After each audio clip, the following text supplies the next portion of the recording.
I called my friend trying to know how he's catching up with his quarantine, and what he told me was very, very surprising, and I'll share with you in this episode. And before we go to the story, I want to tell you that I know why you are angry. I know why you're pissed off. I know why you are frustrated, not because of the coronavirus. They are angry because of something, and that something is what I want to discuss with you. So as I called this friend of mine, I asked him how he was doing, and he told me, man, it's not easy. I've been indoors for almost a week.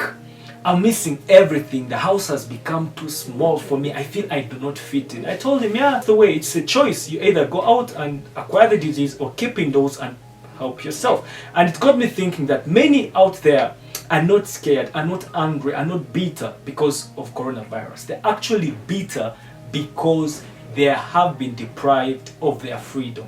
They have been isolated. They have been quarantined. And because of that, they have become bitter and angry. And this started way back because we human beings, we are a commune.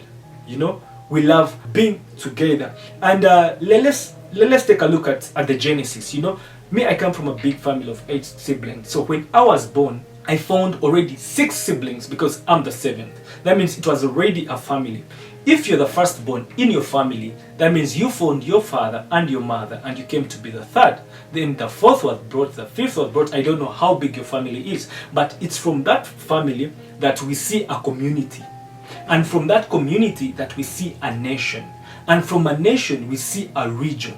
And from a region we see the world at large. Therefore, the genesis comes from one man and one woman that build around to make it the world that we see today. And it is out of that we as human beings, we love being in a commune. We love being together. We like associating together. So with that, when somebody tries to deprive you of that freedom, that means that person is taking away your life. In your country, in my country, the biggest punishment they can do to you is to give you a life imprisonment. And literally meaning they are taking you away from the community to a confined place. And we never like it. And today, in this era of coronavirus, you find that most countries are trying to push people away from the streets. Yesterday, I was watching a video of a certain country where the local defense, the soldiers, the policemen were trying to beat people, pushing them away from the street,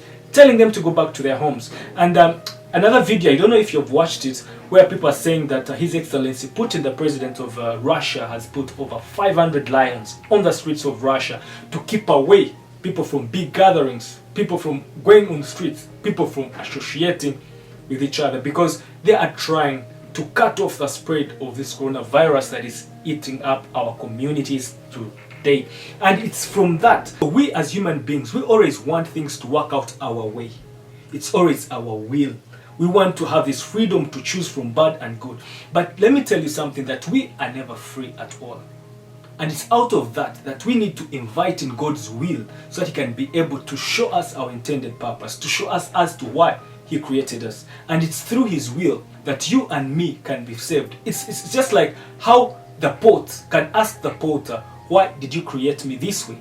Why did you put me into these circumstances? Why did you give me this height? Why did you give me this size? Why did you place me on the door? It's because in the mind of the potter, when he was making that pot, he had already the purpose, the intended reason, the intended place where he's supposed to put the pot. So he created it with all those facilities in to support his intended purpose. So you and me need to surrender our will, to the Creator. Just as how Mary did it. When the angels met Mary and telling her how she was going to be pregnant and give birth to the Savior, Mary did not just oppose.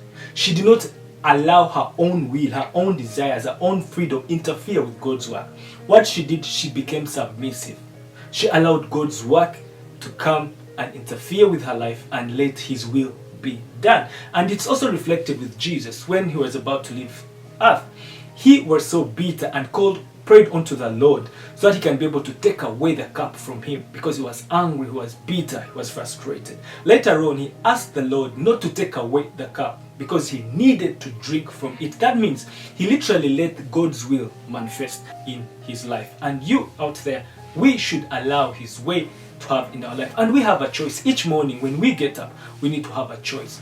Those that take the right choice gain purpose. They get His glory, they get His blessings. And those that try to control and have it their way, they fall short of His glory. They malfunction. They malfunction because they've gone short of the manufacturer's purpose for them.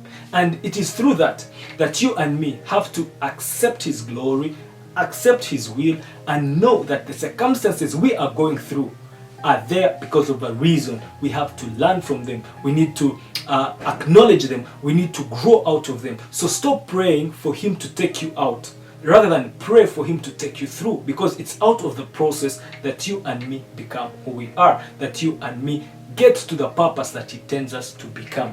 Therefore, as we keep in our homes, as you wash your hands, remember to also pray. Because prayer is your communication, asking God to intervene with your life. And once He intervenes with your life, it's when He shows you His intended purpose for your creation. And out of that, it's when you are blessed and I am blessed. So no matter the circumstances, no matter the challenges, no matter the obstacles we are going through at the moment, let us allow His will be done. Because you pray, and in the Lord's Prayer, we say, "The Lord be thy name, may your will be done on earth as it is in heaven." So we are asking for His will to be done on earth. And because we are asking for His will to be done, let us allow Him to use us for His intended purpose. And once He does, we shall grow out of this and become peaceful, we shall become happy, we shall become jolly like never before. Because His promise is not to destroy us, but to prosper us. And His love and mercy endures forever. So let us allow Him to use us for His intended purpose. Thank you for watching, and if you are new, it is Mind Lab Africa. Share your thoughts, give us your insights, give us your ideas, ask us those questions. We shall be able to respond to you appropriately, and kindly subscribe so you can always be the first to receive newer content. I'm Dr. Rwakiseta Herbert. Adios.